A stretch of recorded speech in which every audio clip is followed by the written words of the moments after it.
Hi guys! Nakita niyo ba yung signature na yan? This is my signature. This is a genuine signature.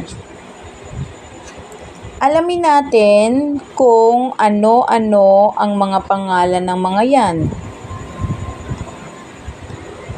Itong pahaba na ito, ang tawag nito ay embellishment, decorative or florist design. At ito naman, ano ang tawag nito? Okay. Ang tawag niyan ay eyelet. Eyelet. Okay. Etong nasa baba, ano ang tawag dyan?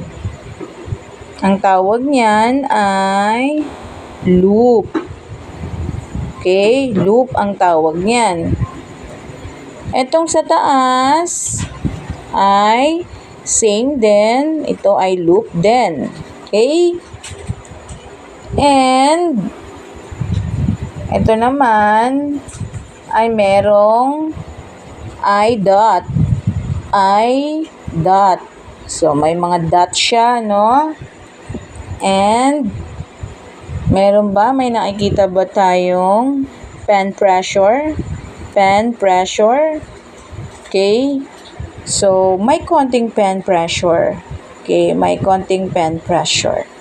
Pero, yan naman ay hindi naman siya intention.